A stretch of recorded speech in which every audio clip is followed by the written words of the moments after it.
How's it going, everyone? Shifty here, and I'm back with another Destiny 2 video. Today I'm going to be turning in over 1800 Iron Banner tokens and going over the results with you. I'll quickly show you the turn in, then discuss the breakdown of what I got, and then I will show off any decent rolls I got on the Iron Banner armor or weapons.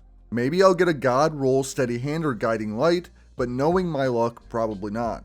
Before I get into it, if you end up enjoying the video or finding it useful, make sure to like and subscribe. Also, if you want to further support my channel and plan to shop on Amazon anytime soon, hit up my affiliate link in the description down below. Alright, let's start off with the actual token turn-in. I'll be back at the end of it to talk with you some more. If you want to skip this portion of the video, there will be timestamps in the description down below.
Alright, that's exactly 1,860 Iron Banner tokens turned in for a total of 93 items. Now let's break down exactly what I got from those 93 items. For armor, the one I got the most of was the helmet at 14 of them. That's about 15% of my total drops. Coming in second was the Iron Banner chest piece at 11, then the arms at 9, bond at 7, and lastly for armor I only got 4 pairs of the legs. Overall, I kept 2 helmets, 1 arms, and 1 chest, which we'll take a look at a little bit later. Moving on to the weapon breakdown, the forward path auto rifle appeared 10 times and ended up being 11% of my total drops, which is higher than I wanted. I was honestly hoping to get more of the new weapons.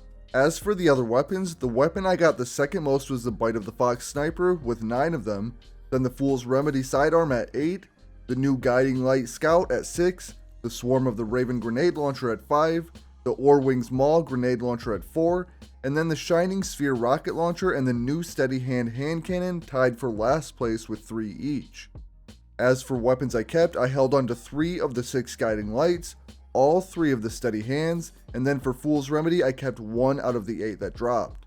Now none of these ended up being god rolls as we'll see in a moment, however I thought they were interesting and wanted to try them out. Maybe my opinions will change and one of them will end up being my personal god roll. One thing I'm a huge fan of is each player finding their own god role. I like to put my suggestions out there, but I hope you'll find the role that suits you personally. Alright, let's take a look at the gear that I kept. This helmet had a high intellect roll of 22 and a decent recovery at 14, with an overall stat roll of 64. While this isn't the best I've ever seen, having an intellect stat over 20 may be beneficial for creating super based builds later on. Then the other helmet I kept has fairly good discipline at 22, a decent recovery stat at 13, with an overall stat roll of 63. I primarily kept this one because I was looking through my armor and found that I don't have a ton of armor with high discipline, which would make creating grenade builds difficult. Now the one pair of arms I kept is actually really good. It rolled into the 3 stats that I prioritize most. It's got a beautiful 27 recovery alongside 16 discipline and 14 intellect. This is probably one of the best items I got out of all 93. The last piece of armor that I kept has mediocre stats and I may end up dismantling it anyways, but it does have 16 recovery, 15 discipline, and a decent mobility at 12. Now let's take a look at the 7 weapons that I kept. As I mentioned, none of these stand out as god rolls to me, but I'd like to give them a try. The first guiding light I have has ricochet rounds, surplus, and iron grip. All 3 of these perks boost the stability of the weapon in some way. Surplus relies on you having charged abilities, but it will be interesting to see if this much stability will have a significant impact. The next one has armor piercing rounds, surplus, and vorpal weapon.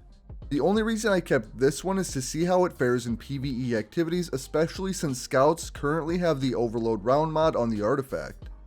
Then the last one is a bit more of a PvE role also. It has flared magwell, surplus, and the new one for all perk. Now it would be fun to see one for all used in PvP, but getting it to proc might not be the easiest thing to do. Now it's time to look at the 3 steady hands I acquired. The first one has ricochet rounds, quick draw, and wellspring. I'd like to see how this one fits into an ability focused build. I kept this one to try it out, nothing about it was extremely exciting though. The next one has light mag, killing wind, and snapshot sights. I mainly kept this one to give killing wind a shot on a 120 RPM hand cannon. Plus snapshot sights isn't exactly a bad perk, so I thought why not give it a try. And the last one I got is probably my favorite of the 3. It has ricochet rounds, moving target, and swashbuckler. I've been loving moving target on my criminal's dagger, so I figured I would like it on this. Then on top of that it has swashbuckler, so I'm excited to try this one out. And the final weapon I kept was a singular fool's remedy sidearm. This rolled with high caliber rounds, moving target, and kill clip. I've enjoyed all 3 perks on various different weapons in the past in PvP, so getting a sidearm with all 3 was definitely intriguing. Anyway, if you want to see any videos of me covering any of these weapons in PvP, let me know in the comments down below. Remember, if you enjoyed the video or found it useful, make sure to like and subscribe. I just want to thank you all for watching, and I'll catch you on the next one.